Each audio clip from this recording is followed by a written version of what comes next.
You girl will not believe we just got ghosted. Like I got ghosted, everybody, and this is the story of how everything just went down.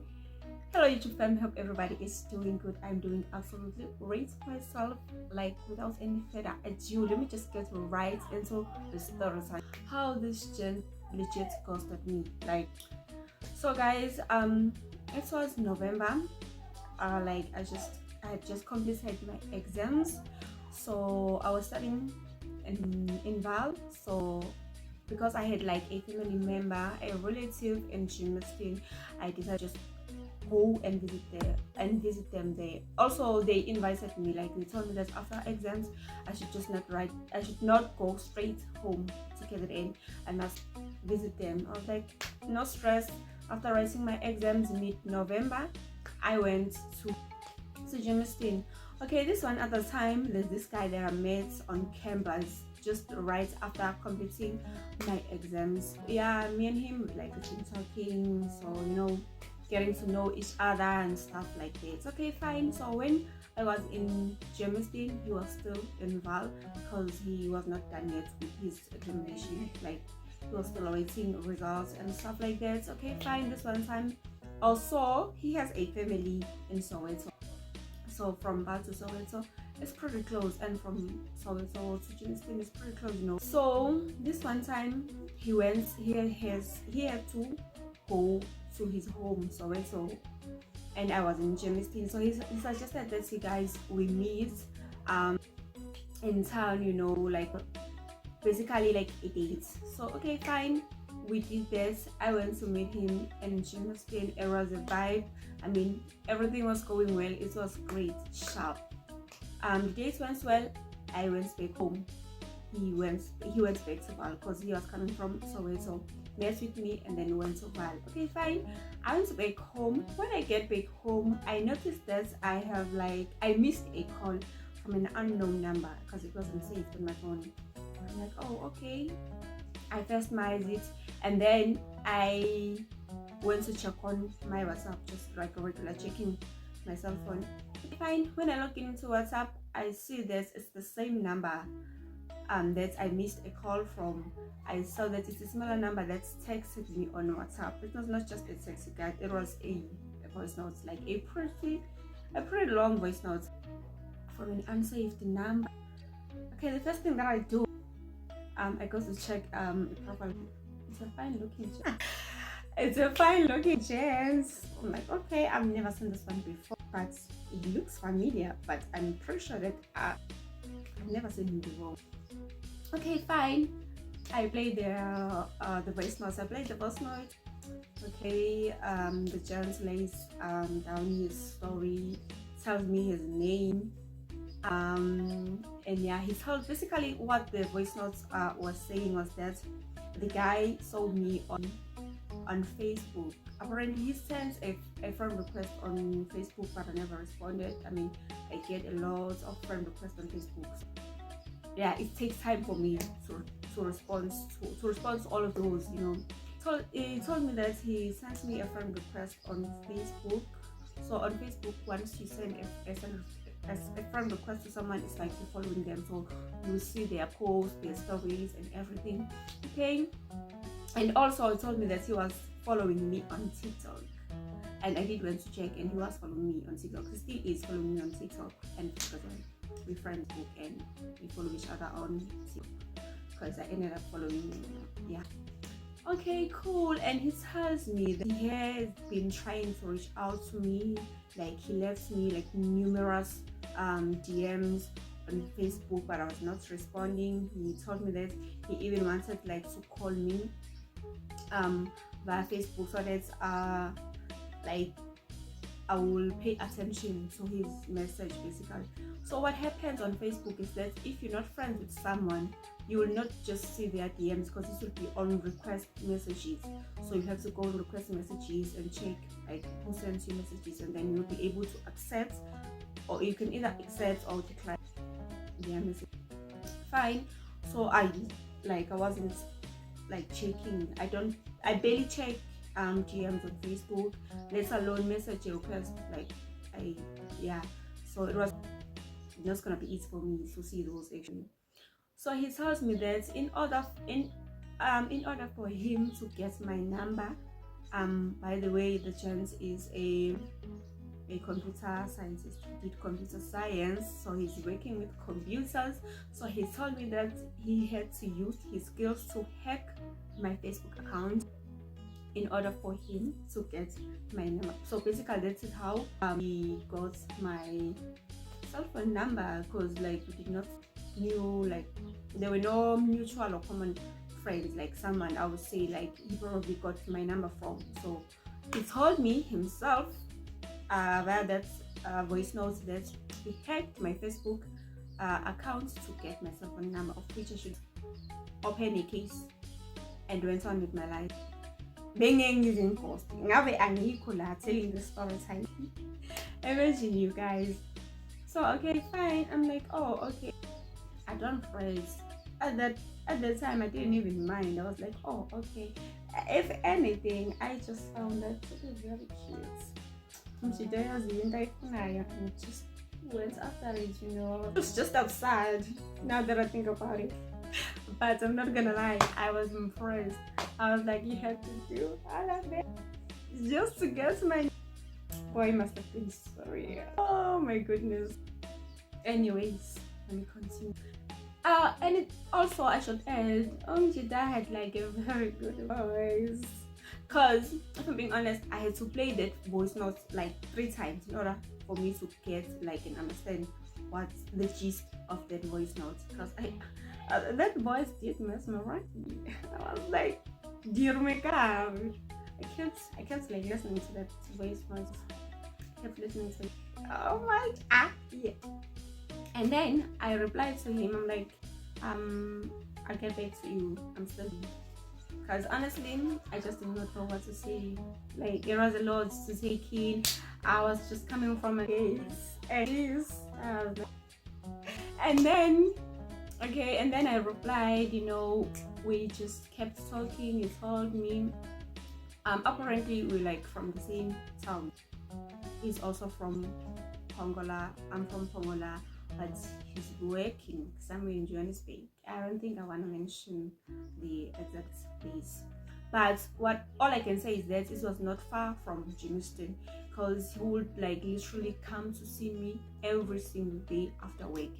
He told me that it takes him about 30 to 45 minutes to get to Jamestown if there's no traffic, but if there's traffic, then it's usually like took him an hour to come see me. Okay, fine. So we kept talking, like we like chat every day, calls, and then it's also went to video calls. Okay, this another time we agreed that he was gonna come and come see me.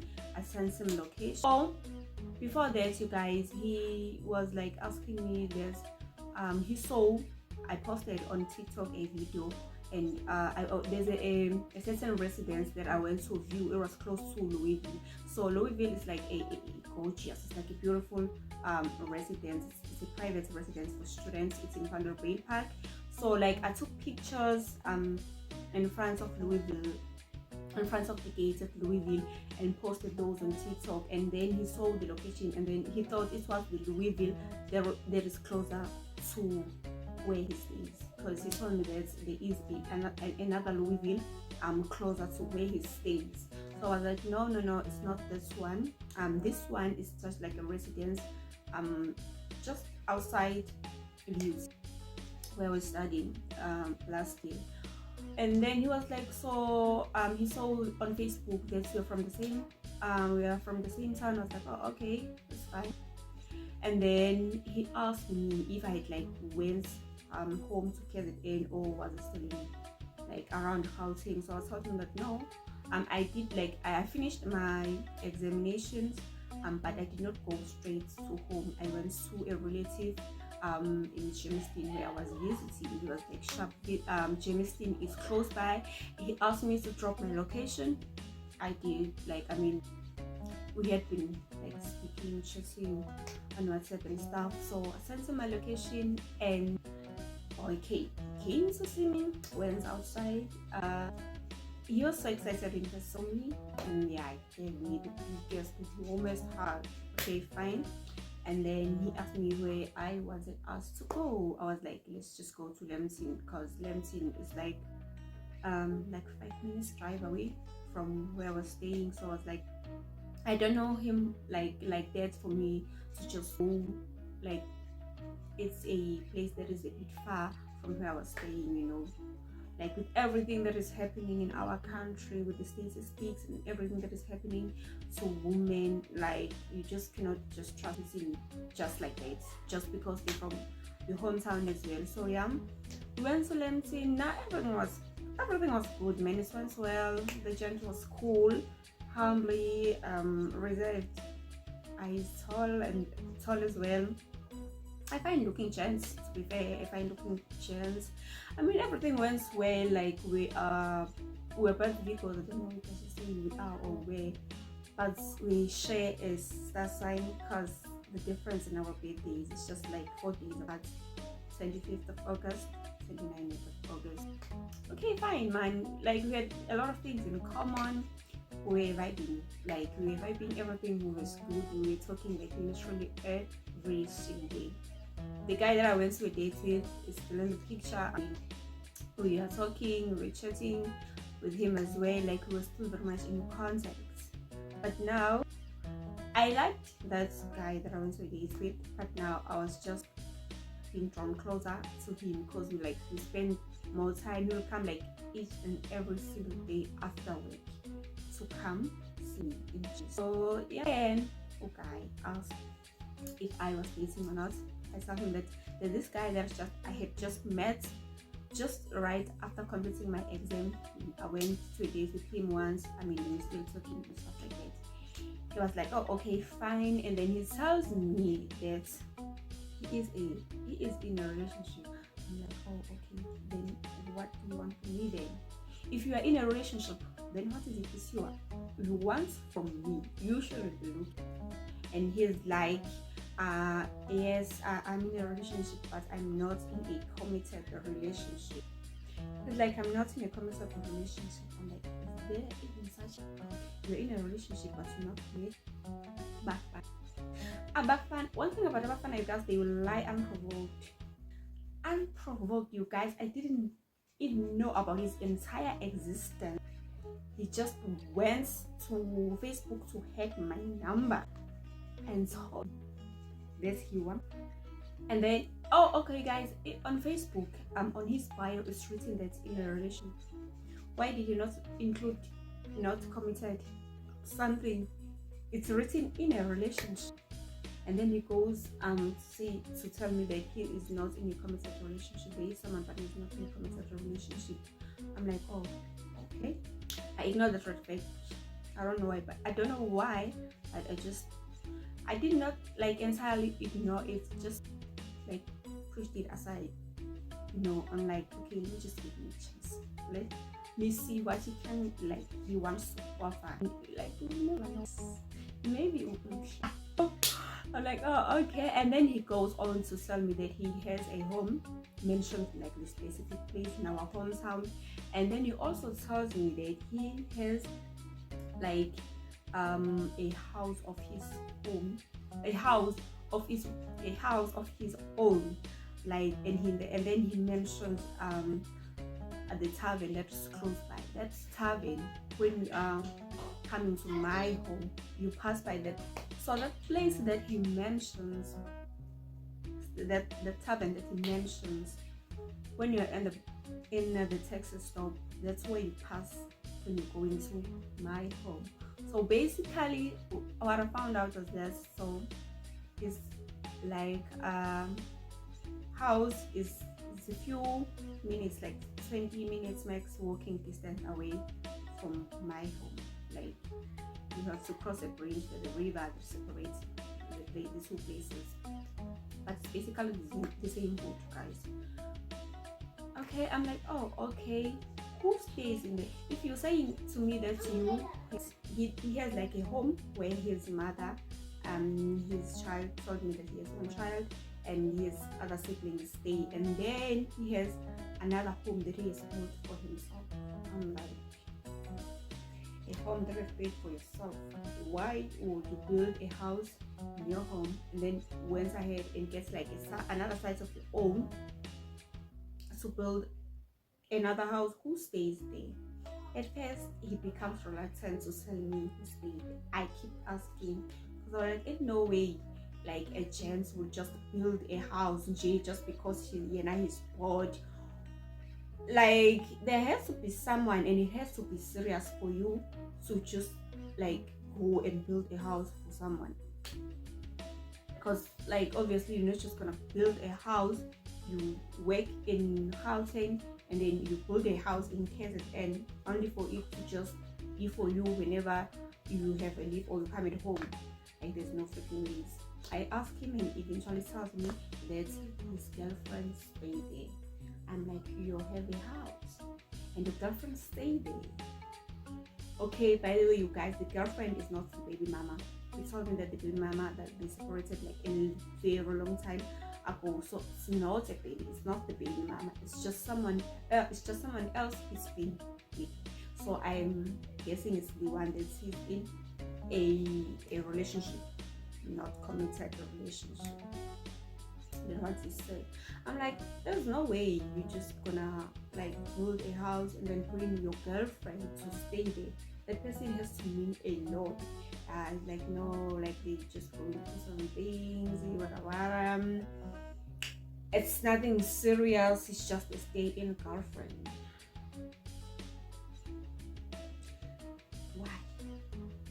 Why, James? Why you guys just make it a habit to lie unprovoked, you guys? And another thing, you boys show no remorse about lying. They don't even feel bad about lying. I was like,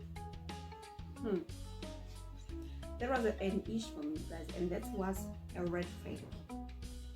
It was a red flag, but okay, cool, it's whatever. Time went by, we kept on talking, we kept on spending time, we would like come to see each and every single day. Sure. Now I just I've had enough of this because I had enough of staying in Jerusalem. I've been in housing, it's my family now, I wanted to go home. So I told him that I'm deciding that like on the 7th of December I wanna go home because this was like a closer date than the one I had previously mentioned to him. Or before that, he had asked me to go to a work function. Was it a work function? No, it was like a closing function, like year-end function. Like they were having like a fry with his colleagues because they were gonna like close and come back in January and stuff. I just refused, guys. I did not agree to go with him, so that I refused, and I told him that I was ready to go together again. He asked me to not leave him behind because the guy has a car, so he offered to drive with me to KZN. The end of year function was gonna be like 2 weeks in the second week of December, and I wanted to leave in the first week of December. So he made a plan, made up a story about his child having something in school that's required him to be at home. So he asked to work from home, and then they allowed him. They allowed him. He did that so that he could drive to KZN with me. Fine. I was not just gonna decline it. It's just like that. I was gonna save everything for me, the cost. The struggle of having to carry so many bags to the taxi ranks and then to KZN. So fine, because he knew where I stayed. They came and he came to fetch me, and yeah, drove down to home, KZN with him. Okay, fine, everything was okay. We kept on talking from there. Mind you, we stay in the same hood, so it was easy. It was easy for him. It was easy for him to come see me anytime, you guys. So still in KZN, he continued to come see me. We'll spend some time together, and we will chat. We will communicate like literally every single day. He will call, he will video call, all the works. So apparently, I guess the stay stay-in girlfriend of his went to his hometown, because his girlfriend is not from our hometown. He's in another town, but it's not that far from Pongola. I think it's probably about less than an hour drive away from Pongola. So that's where his stay-in girlfriend stayed, I suppose, because it turned out that girlfriend was not around for the whole of December, because at some point even suggested that we go to his place, and I refused, because you cannot be staying with someone in a place that you build and then expect me to just for it to just be easy for me to just come and like spend some time with you in your place. Like, there was no way I was going to do that. Okay, fine. And then January came. The first week of January, just right after New Year's Eve, and the second day after, and the day after New Year's Eve. We're talking as usual. I mean, we used to like to chat and speak like each and every single day. So that day, we were talking, and then all of a sudden he just stopped replying on WhatsApp. Like hours passed. Like, I started getting worried with what was happening with him. By the way, we now in January, like, we started dating. January we started dating, and then okay, fine, it's sharp. I tried to call him, or I called him with not with the number that he has, because I had like 3 cell phone numbers.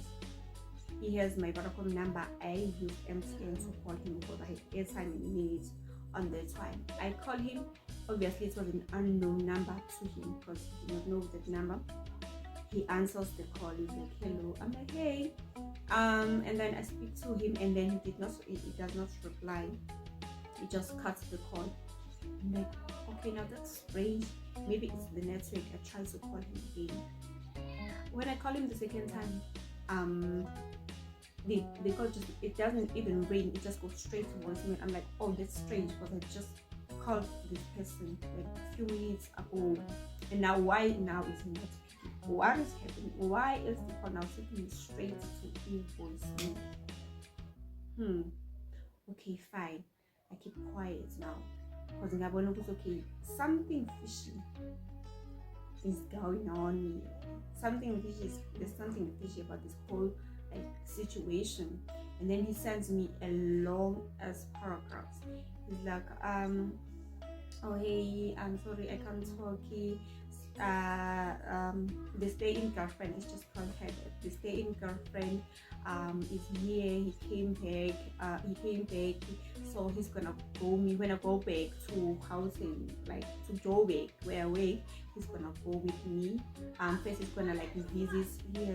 She has like relatives somewhere in Joburg. She wants to go visit them, and then after that he will come to him, spend a week with him, and then come back, because apparently the girl is stays in their house, the one he built for her, and denies that he built for her. He just said he built that house for his child. He works in our hometown.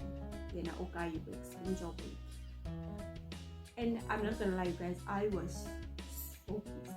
I was so pissed, but then again I decided to just let it slide. Okay, fine. Went back to Joburg. The days passes by, and then came a time where he was supposed to come back home. He called me, like, he will literally call me every time he was coming home. The guys will like tell me that, oh, I'm coming home, or if he's going somewhere else other than in Joburg where he works. We used to communicate like each and every single day. He will update me with each and every single day. Okay, you guys, before he comes back for the second time,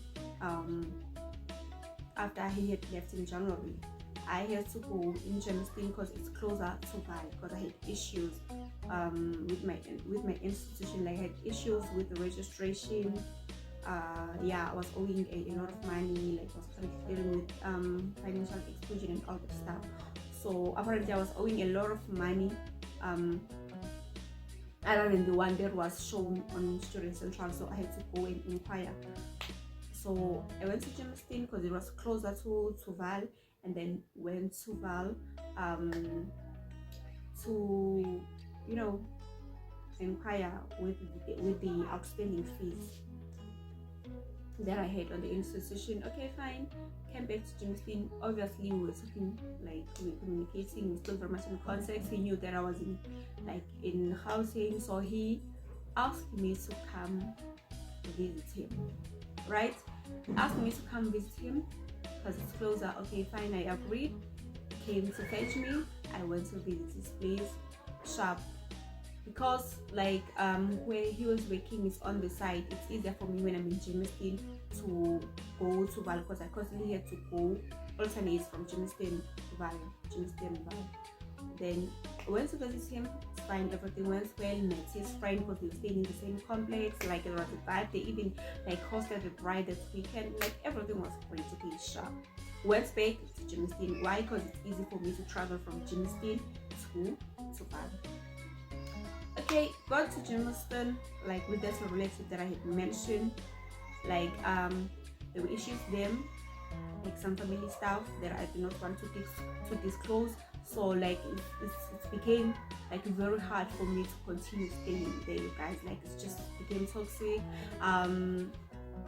That lady that I was visiting, he'll sometimes not speak to me, like he was doing like very weird stuff. You know, when someone is doing something to make you feel uncomfortable and make you aware that you actually no longer needed here, like you have overstayed your welcome. It was the case with me. I was like, okay, sharp. I told him that now, because like I had done everything that I wanted to do to sort out with the institution, and like things were not like just coming together. I decided that it's best if I can just go back home. He was like, he asked me not to go back home without seeing him first. So like he asked me that I come visit him, then I was gonna leave from his place back to KZN. Okay, fine. I told him this one time that I was ready to go. He came with his friend. They helped me with my luggage, took my bag, loaded in the car, and we left. And I just left just like this from Jamestown, and I never looked back. That's sort of another day. Okay, fine. We went to his place. I mean, like I'm now used to his place. Like I was used to his place at that time. Knew his friend, like most of his friends, because they would come visit him. He had like a bigger living room, so it was easier for them to just come over to his place. They watch soccer together, and it was like okay, fine, sharp. As I was in his place, you guys. Okay, so I think I'd stayed like for a couple of days.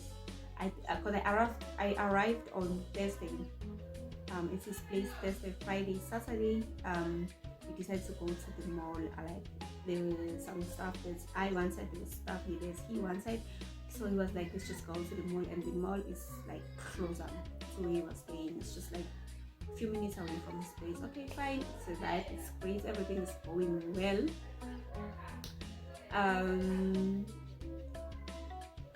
Got to his place now, guys. Got to his place. Okay. On Saturday, we went out, as I had mentioned. I noticed something about him that day. Like he was not okay. Like he was not okay because he's a talker. Like between the two of us, he's the one person who expresses himself, like articulates himself, like